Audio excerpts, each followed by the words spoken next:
তেমনি আমার মা যায়, বাপ যায়, দাদু যায়, দাদি যায়, আমরা তাকি তাকি দেখে মাটি দিয়ে সে বাদ বসাই। মাঝে গেছে অপারেতে থোড়া ইন্তেজারি, ফিরিয়া আসিতে নৌকা জিতনে আন্দাজ দেরি। আমরা নদী পার হয়, গঙ্গা পার হয়, তখন মাঝি এসে যারা দাঁড়ায় তাদেরকে নিয়ে চলে যায়, আবার যারা দাঁড়ায় দ্বিতীয় খাবে তাদেরকে তুলে। তেমনি হতে পারে আজরাইল ফেরেশতা জমদু আপনার বাপকে, মাকে, দাদুকে রাখতে গেছে, দ্বিতীয় খেপে এসে আপনাকে তুলতে পারে, সাবধান। এই জন্য বলছে মাঝি গেছে অপারেতে থোড়া ইন্তেজারি, ফিরিয়া আসিতে নৌকা জিতনে আন্দাজ দেরি। কখন যে আমার পালা আসবে আমরা তা জানি না। এই জন্য নবীজি বলছেন ইয়াকুলু ইবনু আদম মালি মালি, মানব জাতি বলে আমার মাল, আমার বাড়ি, আমার ঘর, আমার টাকা। নবীজি বলছেন ওয়া ইন্না মালাহু মিন মালিহি সালাসুন, তোমার যত মাল আছে সমস্ত মালের মধ্যে তিনটে মাল তোমার। এক নম্বর মা আকালা ফা আফনা, তুমি যা পেটে খাবে শেষ করে ফেলবে সেটা তোমার। দুই নম্বর আও লামিসা ফা আবলা, তুমি যা পরিধান করবে, গরম শীতে নিজেকে হেফাজত করবে সেটা তোমার। তিন নম্বর আও আতা ফাতানা, তুমি যে আল্লাহর রাস্তায় দেবে সেটা তোমার। ওয়ামা সিওয়া যালিকা ফাহুয়া যাহিবুন ওয়া তারিকুল লিন্নাস, এই তিন মাল বাদ দিয়ে বাকি সবই অন্যের মাল। তুমি কেবল পাহারাদার, তুমি কেবল দারোয়ান। তুমি মরে দেখো যাদের মাল তারা ভাগ বন্টন করা শুরু করবে, তুমি কিন্তু খালি হাতে যাবে। ঠিক না? ঠিক বলবে। আল্লাহর নবী সাল্লাল্লাহু আলাইহি ওয়াসাল্লাম তারপরে বলছেন একথা শোনা সত্ত্বেও, লাউ কানা লিবনি আদামা ওয়াদিয়া মিনাজ যাহাবি ওয়াল ফিদ্দা, কোন মানুষকে যদি দুটো বড় বড় সোনার পাহাড় দেয়া হয়, দুটো বড় বড় চাঁদির পাহাড় দেয়া হয়, আর তাকে যদি বলা হয় তোমার কি আশা পূরণ হলো, পেট ভরলো, লাত্তাকা সালেসা, সে তখন বলে আর একটা হলে আমার আশা পূরণ হতো।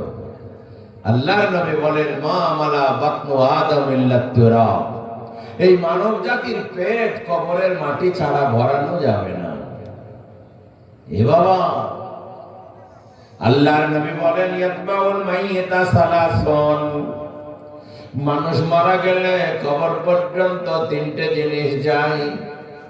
ইয়াতবাউ আহলুহু ওয়া মালুহু ওয়া আমালুহু, কবর পর্যন্ত তার কিছু আত্মীয় স্বজন প্রতিবেশীরা যায়, আর তার কিছু মাল যায়, আর তার কিছু আমল যায়। ফায়ারজিউ ইসনান, কবর পর্যন্ত যে দুটো জিনিস ফেরত আসে। তার যত মাল যায়, কোদাল বালতি দাউলি বদনা লোটা খাট, সেগুলা ফেরত আসে। তার যত আপনজন যায় তারাও তাকে রেখে দিয়ে কেটে পড়ে। ওয়ায়াবকা ওয়াহিদুন, তার সঙ্গে একটা জিনিস থাকে, সেটা হলো তার আমল। এই জন্য আপনার সম্পদ, টাকা পয়সা, এগুলা কাজে লাগবে মৃত্যু পর্যন্ত। আর আপনার আত্মীয় স্বজন প্রতিবেশী, এগুলা কাজে লাগবে কবর পর্যন্ত। আর আপনার আমল কাজে লাগবে জান্নাত পর্যন্ত। ঠিক না? ঠিক বলুন। এই জন্য আপনাকে আমাকে আমল তৈরি করতে হবে।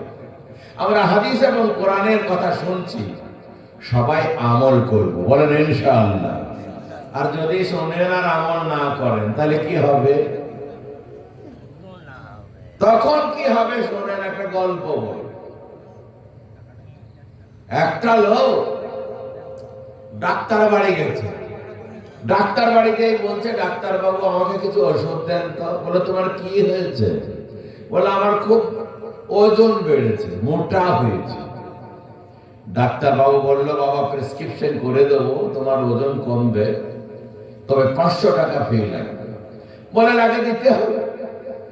500 টাকা ফি নিয়ে ডাক্তার বাবু খাঁচাখাচ প্রেসক্রিপশন লিখে দিল। বলে এগুলা খাও, 3 মাস পরে দেখা করো। ওষুধের দোকানে গেল, ডাক্তার বাবু প্রেসক্রিপশন দেখে দোকানে বলছে ডাক্তার বাবু তো তেমন ওষুধ লেখেননি। বলে কি লিখেছে? বলে উনি লিখেছেন সকালে 1.5 খানা রুটি খাবে, রাতে 1.5 খানা রুটি খাবে, আর দুপুর বেলায় 1.5 চামচ ভাত খাবে। 3 মাস পর দেখা করতে পেরেছে। ও বাবা, 500 টাকা নিয়ে ঘোড়ার ঠ্যাং লিখে দিল, ট্যাবলেট, ক্যাপসুল, সিরাপ, কোনো সব কিছু। সকালে 1.5 খানা রুটি, রাতে 1.5 খানা রুটি, দুপুরে 1.5 চামচ ভাত। ও বেচারা 3 মাস খেল। খাওয়ার পরে ওজন হয়ে দেখছে 3 মণ ওজন ছিল, 3.5 মণ ওজন হয়েছে। ডাক্তারবাবুকে যে বললো, ডাক্তারবাবু কেমন ওষুধ দিলেন, আমার তো ওজন বেড়ে গেল। বলে আমি যা প্রেসক্রিপশন করে দিয়েছি ওজন তো কমার কথা, নিশ্চয়ই তুই গোলমাল করেছিস। বলে কখনো না, সকালে 1.5 খানা রুটি, রাতে 1.5 খানা রুটি, দুপুর বেলায় 1.5 চামচ ভাত আমি কোনোদিন বাদ দিইনি। বললে হবে? বলে নিশ্চয়ই কিছু গোলমাল করেছি। সে তখন বলছে, ডাক্তার বাবু আপনাকে একটা কথা বলতে ভুল হয়ে গেছে। বলো কি? বলে আমার পেটটা একটু বড় তো, সকালে 18 খানা রুটি লাগে, রাতে 18 খানা রুটি লাগে, আর দুপুর বেলায় 1.5 কেজি চালের ভাত লাগে। এখন সকালে 18 খানা খেয়ে ফের আপনার 1.5 খানা খেয়েছি, রাতে 18 খানা খেয়ে ফের আপনার 1.5 খানা খেয়েছি, আর দুপুর বেলায় 1.5 কেজি চালের ভাত খেয়ে ফের আপনার 1.5 চামচ খেয়েছি। আমি তো মনে করছি আমার যা চলে তা চলবে, এটা বাড়তি খেতে হবে। ডাক্তার বাবু বলছে, গাধা করেছে কি রে, এতে কি তোর ওজন কমে? এই তোর মতো বেকুব লোকের চিকিৎসা করবো না, বেরো। সে বলছে, স্যার আরেকবার ওজন কমার জন্য ওষুধ দেন। আমার 3.5 মণ ওজন, হাঁটতে পারেনি, হাঁসফাঁস করি। বলে 1000 টাকা ফি হয়েছে, বলে লাগে দিতে হবে, ভালো করে লিখে দেন। ডাক্তার বাবু প্রেসক্রিপশনের উল্টো পিঠে তারিখ দিয়ে কাছাকাছি 3 লাইন লিখে দিল। ওরা 3 মাস পরে আসবে। ওষুধের দোকানে গেল, ওষুধের দোকানে বলছে, ডাক্তার বাবু আজ তো কোনো ওষুধ লেখেননি। বলে কি লিখেছেন? বলে উনি লিখেছেন সকালে মাত্র 1টা রুটি খাবে, আনুষঙ্গিক সব খাবার বাদ। রাতে মাত্র 1টা রুটি খাবে, আনুষঙ্গিক সব খাবার আজ থেকে বাদ। আর দুপুর বেলায় 1 চামচ তরকারি, 1 চামচ ভাত, আগেকার সব খাবার বাদ। 3 মাস খেল। খাওয়ার পরে ওজন হয়ে দেখছে 4 মণ হয়েছে। ডাক্তার বাবুকে যে বললো, ডাক্তার বাবু আপনি তো ফালতু লোক। বলে কেন? বলে আপনি এমন চিকিৎসা করলেন ওজন বেড়ে গেল। বলে তুই নিশ্চয়ই আবার গোলমাল করেছিস। বলে আল্লাহর কসম করে কান ধরে বলছি, সকালে 1টা ছাড়া রুটি খাইনি, রাতে 1টা ছাড়া রুটি খাইনি, দুপুর বেলায় 1 চামচ ছাড়া ভাত খাইনি। বলে তোর ওজন কেন বাড়লো? কিছু গোলমাল করেছে। ও তখন বলছে, স্যার আপনি তো জানেন আমার পেটটা বড়, ওকে তো ভরাইতে হবে। সকালে 1টায় রুটি খেয়েছি, রুটি একটু বড় ছিল। বলে কত বড়? বলে সকালে যে রুটিটা খেতাম 2 কেজি আটা দিয়ে 1টা রুটি তৈরি করে খেতাম, রাতে ওটাও 2 কেজি আটা দিয়ে 1টা রুটি তৈরি করে খেতাম, আর দুপুর বেলায় আমি 1 চামচই ভাত খেয়েছি, তবে 2 কেজি চাল রান্না করে বড় 1টা চামচের 1 চামচ খেয়েছি। রোগীর যদি এই হাল হয়, রোগ বাড়বে না কমবে বাবা? তাই বক্তা তক্তা সব আপনাদের কাছে এসে প্রেসক্রিপশন করে দিয়ে চলে যাবে। আর আপনারা যদি আগেকার মতোই চলেন, আপনারা যদি নিজের ইচ্ছা মতোই চলেন, রোগ সারবে না, আরো বাড়বে। আর বক্তাদের টাকা নেওয়াই হবে, আর আপনারা যে তিমিরে ছিলেন সেই তিমিরেই থাকবে। এই জন্য বিশ্বনবী সাল্লাল্লাহু আলাইহি ওয়াসাল্লাম পবিত্র জবানে বললেন, মানুষ মারা গেলে 3টে জিনিস যায়। একটা হলো তার কিছু খাট পালং চাদর ইত্যাদি যায়।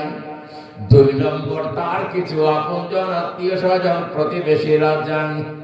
3 নম্বর তার আমল যায়। দুটো জিনিস ফেরত আসে, একটা জিনিস বাকি থাকে, তার সঙ্গে যেটা থাকে সেটা হলো তার আমল। এই জন্যই আমল করতে হবে। আল্লাহ তাআলা কোরআনে বলেন, ইন্নাল্লাহা লা ইউগাইয়িরু মা বিকওমিন হাত্তা ইউগাইয়িরু মা বিআনফুসিহিম। আল্লাহ ওই জাতিকে কোনোদিন পরিবর্তন করেন না যে জাতি নিজেদের পরিবর্তন নিজেরা করার চেষ্টা না করে। আমরা যদি আমল করে আমাদের পরিবর্তন আনার চেষ্টা না করি, আমাদের কেউ পরিবর্তন করে দেবে না। আল্লাহর নবী দুনিয়া থেকে এত দূরে থাকতেন, হযরত আব্দুল্লাহ ইবনে মাসউদ রাদিয়াল্লাহু তাআলা আনহু বলেন, নামা রাসূলুল্লাহ সাল্লাল্লাহু আলাইহি ওয়াসাল্লাম আলা হাসিরিন, আল্লাহর নবী খেজুরের বিছানায় শুয়ে পড়েছেন, লেপ নাই, তোশক নাই, গদি নাই। ফাকামা, আল্লাহর নবী যখন খেজুরের বিছানা ছেড়ে উঠলেন, ওয়াকাদ আসতারা ফি জাসাদি, আল্লাহর নবীর শরীরে খেজুরের বিছানার দাগ হয়ে গেছে, নরম শরীরে খেজুরের বিছানা যেন পাড়ায় আছে। আল্লাহর নবীকে সাহাবারা বললেন, লামাত্তাকালনা লাকা বিতাআন ইয়া রাসূলুল্লাহ, ওগো আল্লাহর নবী, আপনার জন্য যদি একটা তোশক বানিয়ে দিই, একটা গদি পেড়ে দিই, আপনি তাতে আরাম করবেন। আল্লাহর নবী বললেন, মালি ওয়া মালিদ দুনিয়া, আমার এত দুনিয়ার সুখের কিসের প্রয়োজন বলো। নবী আমার বললেন, যদি কোনো ব্যক্তি রাস্তা চলতে চলতে ক্লান্তি দূর করার জন্য গাছতলার ছায়াতে খানিক দাঁড়াই, কাউকে গাছতলাতে গদি আর তোশক পাড়তে দেখো কি, খাট পালং পাড়তে দেখো কি? সাহাবারা বললেন, তা তো দেখি নাই। আল্লাহর নবী বললেন, এখানে আমি ছিলাম না, থাকবো না, অল্প কদিনের জন্য এসেছি, এর জন্য গদি আর তোশকের কি প্রয়োজন বলো। সাহাবারা বললেন, ইয়া রাসূলুল্লাহ, ইয়া হাবিবাল্লাহ, পারস্যের লোক, রোমের লোক, তারাই আল্লাহ বিল্লাহ করে না, তাদের বড় বড় বাড়ি, বড় বড় গাড়ি। আপনি দোয়া করুন আমরা যেন ধনী হয়ে যাই, আপনি যেন ধনী হয়ে যান। ওখানে দোয়া করুন আপনি যেন মালদার হয়ে যান, আমরা যেন মালদার হয়ে যাই। আল্লাহর নবী কোনোদিন ধনী হওয়ার দোয়া করেন নাই, বরং আল্লাহর নবী দোয়া করছেন, আল্লাহুম্মা আহইনি মিসকিনা ওয়া আমিতনি মিসকিনা ওয়াহশুরনি ফি যুমরাতিল মাসাকিন। ওগো আল্লাহ, যে কদিন আমাকে বাঁচাবে গরিব অবস্থায় বাঁচিয়ে রেখো, যখন মরণ দেবে গরিব অবস্থায় মরণ দিও, কিয়ামতের মাঠে যেন আমাকে গরিবদের দলে তুলো। সুবহানাল্লাহ বলুন। এ দোয়া করতে পারবেন? আপনার বাবার ক্ষমতা নেই, ভুলে যদি একবার বলেন আল্লাহ গরিব করো, পরে বলবেন আল্লাহ ভুলে বলেছি, ওটা যেন ধরো না। কেন? আমরা কেউ গরিব হতে চাই না। হযরত আয়েশা বললেন, লিমাযা ইয়া রাসূলুল্লাহ, ওগো আল্লাহর নবী, আপনি এত খতরনাক দোয়া করেন কেন?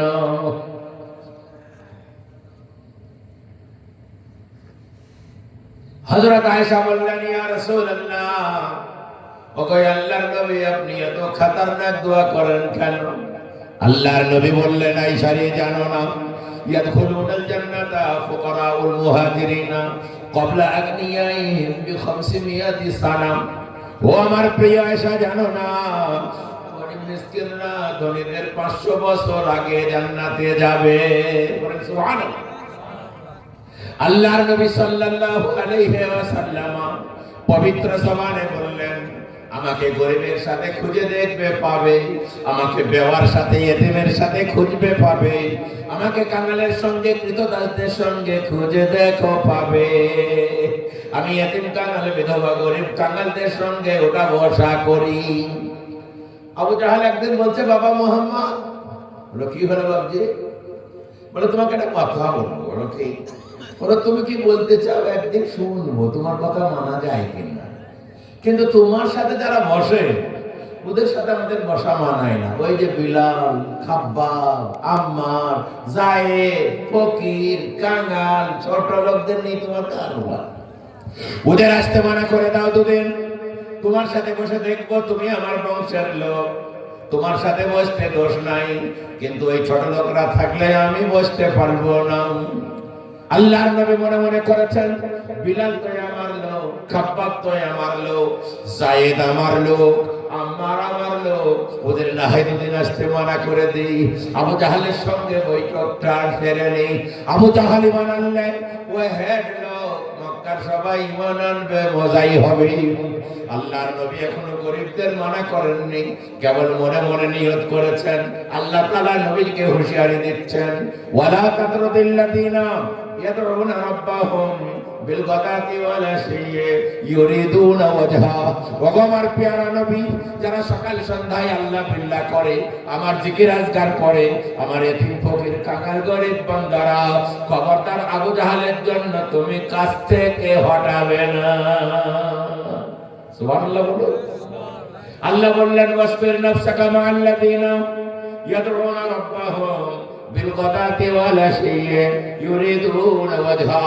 ওগো আমার প্যারা নবী, যারা সকাল সন্ধ্যায় আমাকে ডাকা হাঁকা করে, আমার জিকির আজকার করে, আমার এতিম ফকির কাঙ্গাল গরিব বান্দারা, খবরদার তাদেরকে কাছ থেকে সরাবে না। ওয়ালা তাদু আইনা কানহুম তুরিদু জিনাতাল হায়াতাদ দুনিয়া, তোমার দয়ার নজর তাদের কাছ থেকে সরায়ও না, দুনিয়ার জিন্দেগিকে চাকচিক্যকে প্রাধান্য দেবে না। কে বুঝাবে? তার জন্য আমার বিলালকে, আমার খাব্বাবকে, আমার জায়েদকে কাছ থেকে সরাবা। আবু জাহাল ঈমান আনলে আল্লাহ লাটে উঠবে না। আল্লাহ তাবারক তাআলা কিয়ামতের মাঠে যাদের ঈমান নাই তাদের কোনো মূল্য নাই। কিয়ামতের মাঠে একটা মোটা তাজা লোককে হাজির করা হবে, দেখা যাবে মাছির পরের সমান ওজন নাই। সবাই বলবে এত মোটা লোকের ওজন হলো না কেন? আল্লাহ বলবেন ফালা নুকিমু লাহুম ইয়াওমাল কিয়ামাতি ওয়াজনা। কিয়ামতের মাঠে তাদের কোনো ওয়েট হবে না। সেখানে কোনো সম্পদের দাম নাই, চাকচিক্যের দাম নাই, নেতা নেত্রীর দাম নাই, সেখানে কোনো বড় লোকের দাম নাই, ইমানদারের দাম আছে। এই জন্য বুজুর্গ দোস্ত, আমাদের ঈমান তৈরি করতে হবে, আমল তৈরি করতে হবে। আল্লাহর নবী সাল্লাল্লাহু আলাইহি ওয়াসাল্লাম পবিত্র জবানে বললেন, আদ-দুনিয়া দারুন মান লা দারা লা, দুনিয়া তার ঘর, আখিরাতে যার ঘর নাই। ওয়ালাহু মালুন মান লা মালা লা, দুনিয়া তার মাল, আখিরাতে যার মাল নাই। ওয়ালাহু ইয়াজমাউ মান লা ইয়াকলা লা, আর দুনিয়া দুনিয়া সেই করে, দিন ছেড়ে যারা শুধু দুনিয়া করে, আসলে তাদের আকল নাই, আসলে তাদের বুদ্ধি নাই।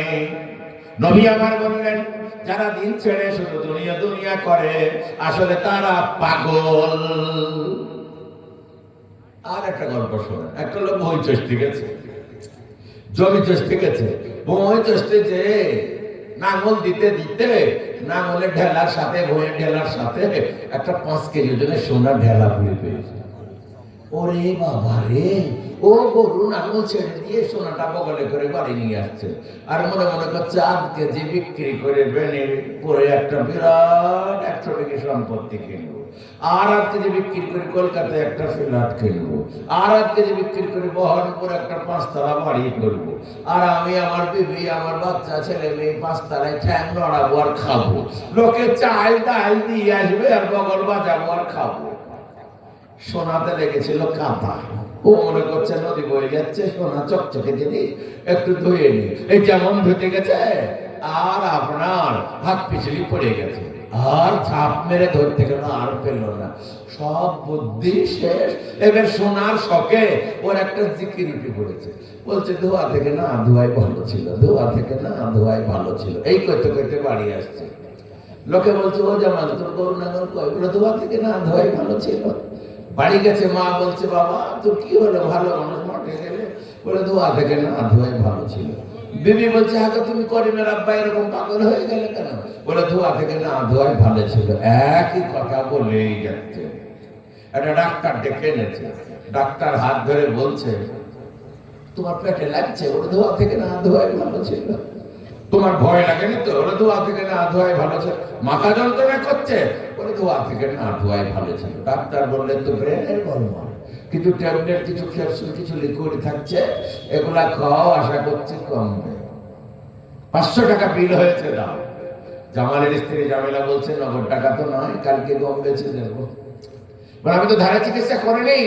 বলে ডাক্তার বাবু টাটকা স্বামী মাথা খারাপ হয়ে গেল, আমার সংসারটা মাটি হয়ে গেল, আপনি একটু বুঝছেন না? আপনাকে 500 জায়গায় কালকে ধান বেচে কম বেচে 1000 টাকা দেবো। ডাক্তার দেখছে যে একদিনের পরে ডবল পেলে তো কাল নিয়েই ভালো। এই ট্যাবলেট খাই আর বলে ধোয়া থেকে না ধোয়াই ভালো ছিল, ক্যাপসুল খাই আর বলে ধোয়া থেকে না ধোয়াই ভালো ছিল। সারা রাত একই জিকির করছে। রাত 12টার পরে বিবি চেপে ধরে বলছে, আগো আমি তোমার অর্ধাঙ্গিনী চিরসঙ্গিনী সহধর্মিনী, তোমার কি হলো আমাকেও বলবা না?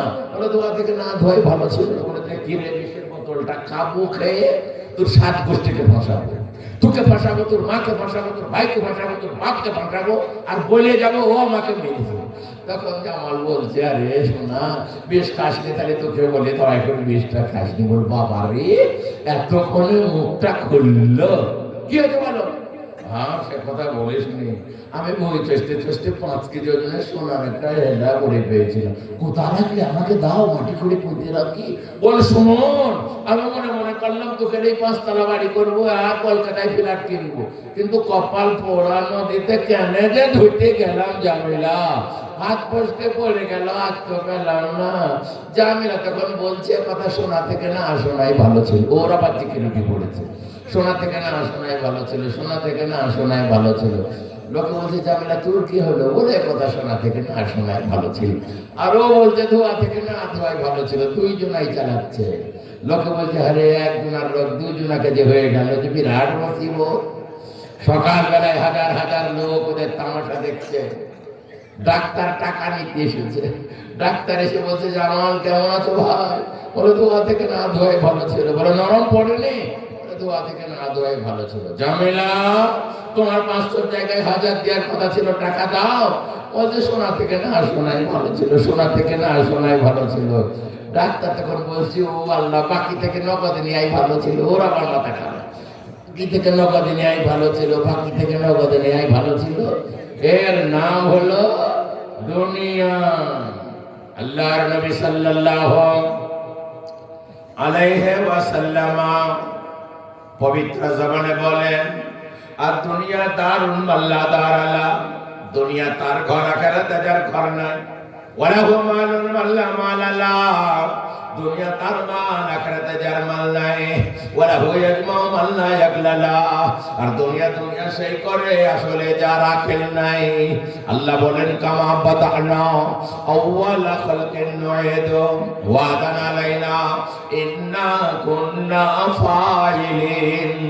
যেমন তোমরা ন্যাংটা হয়ে উলঙ্গ হয়ে পৃথিবীতে গেছো, আবার ন্যাংটা হয়ে উলঙ্গ হয়ে সবাই মিলে কিয়ামতের মাঠে এক জায়গায় হাজির হবে। ওয়াদান আলাইনা, এটাই আমার চরম সিদ্ধান্ত। ইন্না কুন্না ফাইলিন, আমি যাহা বলছি তাহা ঘটবে, এর বাইরে কিছু হবে না। হযরত আয়েশা বললেন, ইয়া রাসূলুল্লাহ, আমরা পর্দানশীল মেয়ে, জীবনে আমাদের বডি কেউ দেখে নাই, আমরাও কি ন্যাংটা হয়ে কিয়ামতের মাঠে উঠবো? আল্লাহর নবী বললেন, আয়েশা রে, সবাই কিয়ামতের মাঠে উলঙ্গ হয়ে উঠবে। বলে আল্লাহর নবী কি লজ্জার কারণ হবে? আল্লাহর নবী বললেন, আয়েশা রে, দিনটা বড় কঠিন হবে। সূর্য 13 লক্ষ মাইল দূরে আছে, ওই সূর্য 1 মাইল কাছে চলে আসবে, তখন মগজ ফকফক করে ফুটবে। নিজেকে সামলাবে না লজ্জাস্থানের অন্যের দেখবে? বলো। যদি কারো 105 ডিগ্রি জ্বর চলে আসে, জ্বরের চাপে বিবিকে বলে, মা আমার মাথায় 2 বন্যা পানি ঢাল।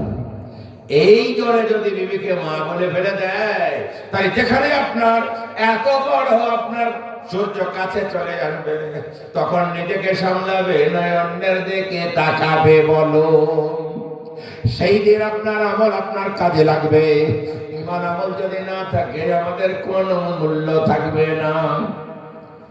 এক রাত হয়েছে, আমি যাচ্ছি, 1টা বেজে গেছে।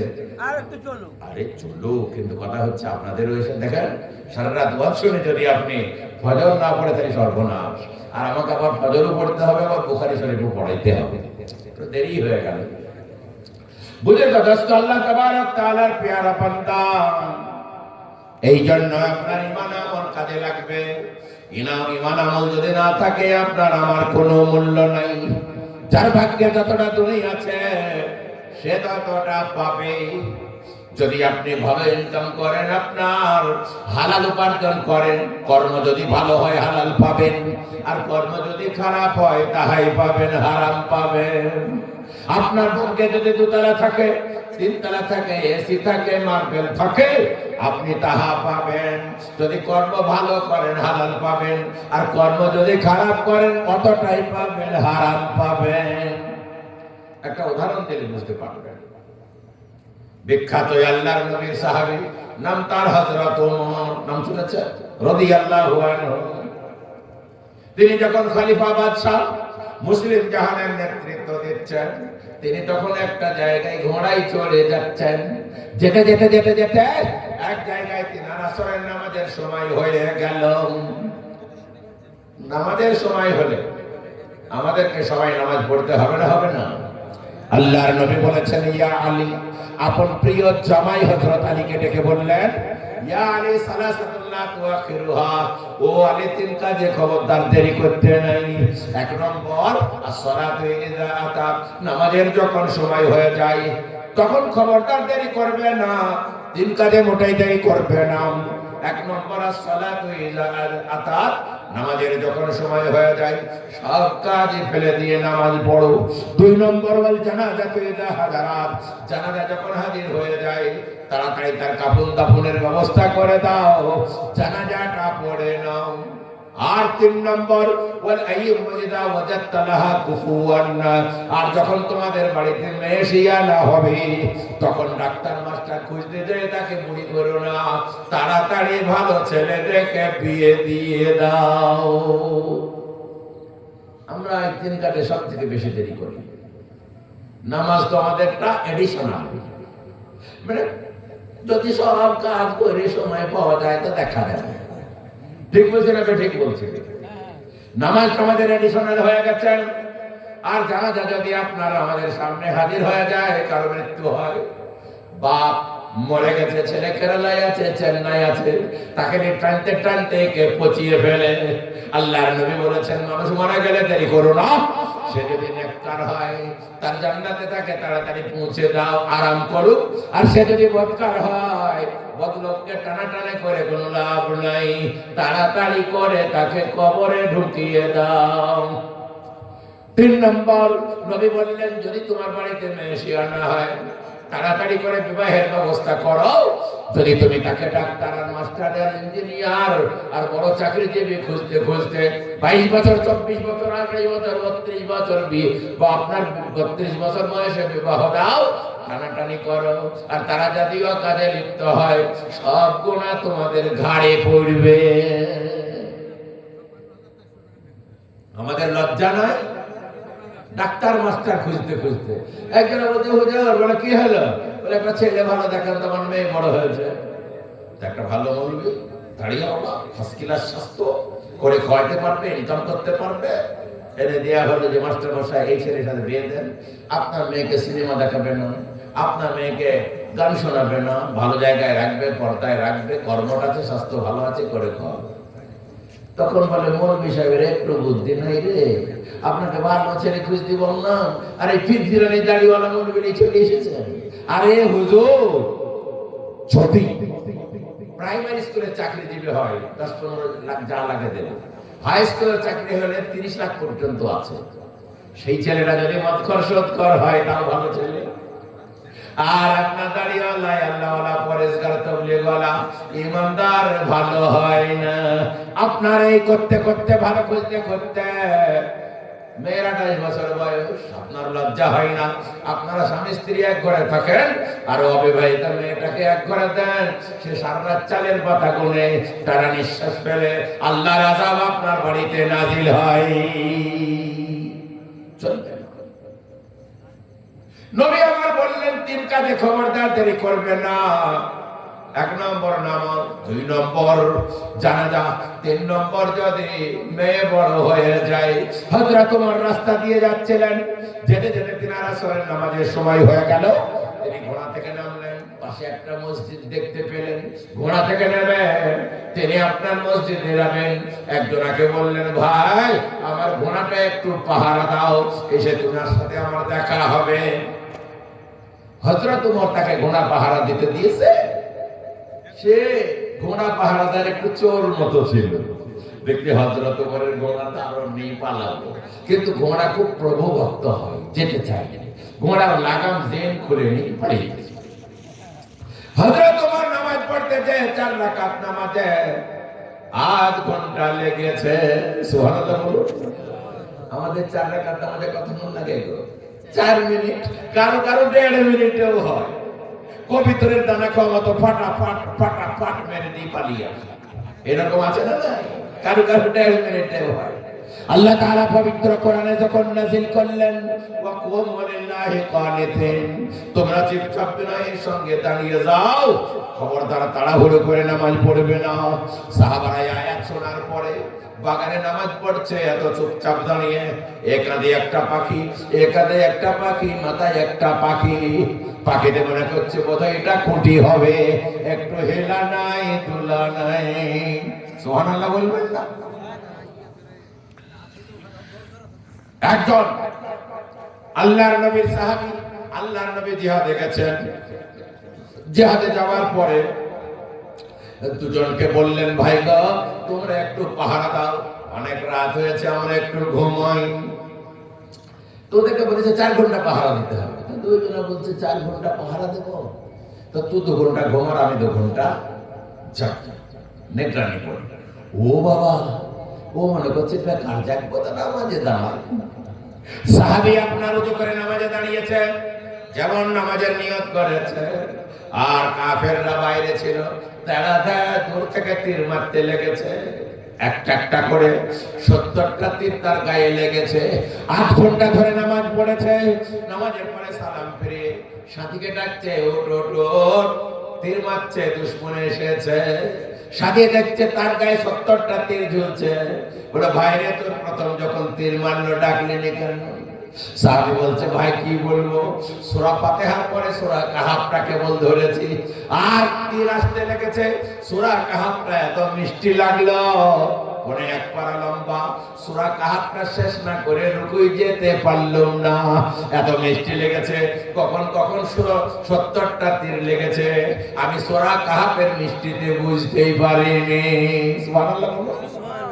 আর আমরা এমন নামাজি, আমাদের গায়ে ভয়ে মশা বসেন, ও মশাও জানে ভণ্ড নামাজি আমাকে নামাজের মধ্যেই মার্ডার করবে। এই হয়ে গেছে আমাদের অবস্থা। আল্লাহ তাবারক তাআলার নবী সাল্লাল্লাহু আলাইহি ওয়াসাল্লাম পবিত্র জবানে বললেন, ওয়া কুমু লিল্লাহি কানিতিন, তোমরা চুপচাপ বিনয়ের সঙ্গে আল্লাহর রাস্তে দাঁড়িয়ে যাও। আমাদের সভাপতি সাহেব দোয়া করতেন, আর কি অনেক রাত হয়েছে। আল্লাহ তাআলা কোনদিন সময় দিলে আবার কোনদিন এসে বলবো। সভাপতি সাহেব ঘুমাচ্ছে, আপনাদেরও টান টান অবস্থা, শরীরের উপরে বুঝ পড়ে যাবে, কষ্ট হবে। আল্লাহ তাআলা আমাদের সবাইকে যা কিছু বললাম শুনলাম আমল করার তৌফিক দান করুন। সবার ভিতরে আছেন, যারা বাইরে আছেন ভিতরে আছেন। কেউ বাইরে নাই, ছিলেন বাইরে নাই, হয়তো মেয়ে ছেলে পিলে যা আছে দোয়া করলে করে। দর্শক পড়েন, আল্লাহুম্মা সাল্লি আলা মুহাম্মদ ওয়া আলা আলি মুহাম্মদ কামা সাল্লাইতা আলা ইব্রাহিম ওয়া আলা আলি ইব্রাহিম ইন্নাকা হামিদুম মাজিদ। আল্লাহুম্মা বারিক আলা মুহাম্মদ ওয়া আলা আলি মুহাম্মদ কামা বারাকতা আলা ইব্রাহিম ওয়া আলা আলি ইব্রাহিম ইন্নাকা হামিদুম মাজিদ। ربنا ظلمنا أنفسنا وإن لم تغفر لنا وترحمنا لنكونن من الخاسرين. ربنا آتنا في الدنيا حسنة وفي الآخرة حسنة وقنا عذاب النار وادخلنا الجنة مع الأبرار يا عزيز يا غفار يا رب العالمين. আই আল্লাহ, দয়া করে তুমি আমাদের ক্ষমা করে দাও। এই গ্রাম বসতি হয়ে থাকে যত মুসলমান মারা গেছে সববারই তুমি মাগফিরাত করে দাও। আল্লাহ, কেউ বাপ হারিয়েছে, কেউ মা হারিয়েছে, কেউ দাদু দাদি নানা নানি আত্মীয় স্বজন হারিয়েছে, দয়া করে সব ভাইকে তুমি মাফ করে দাও। আই আল্লাহ, যতক্ষণ থেকে জালসা শুরু হয়েছে এতক্ষণ পর্যন্ত যা কিছু আলোচনা করা হলো, এর মধ্যে কিছু ভুল ত্রুটি হয়ে গেলে দয়া করে মাফ করে দাও। এর যা কিছু সওয়াব সর্বাগ্রে হযরত মুহাম্মদ সাল্লাল্লাহু আলাইহি ওয়াসাল্লামের রূহে মুবারকে পৌঁছে দাও। আল্লাহ, तमाम আম্বিয়া কিরাম, সাহাবায়ে কিরাম, তাবেঈন, তাবে তাবেঈন, আইম্মায়ে মুজতাহিদিন, উলামায়ে দ্বীন, উলামায়ে হক্কানি, বুজুর্গানে দ্বীন, আসাতিজায়ে কিরাম, সববারের রূহের সাথে পৌঁছে দিয়ে সববারের মাগফিরাত করে দাও। আল্লাহ, আমাদের আমাদের মা বাপ, দাদু দাদি, নানা নানি, আত্মীয় স্বজন, প্রতিবেশী, গ্রামবাসী যারা বিদায় নিয়ে তোমার পেয়ারা হয়ে গেছেন, দয়া করে তুমি তাদের ক্ষমা করে দাও আল্লাহ।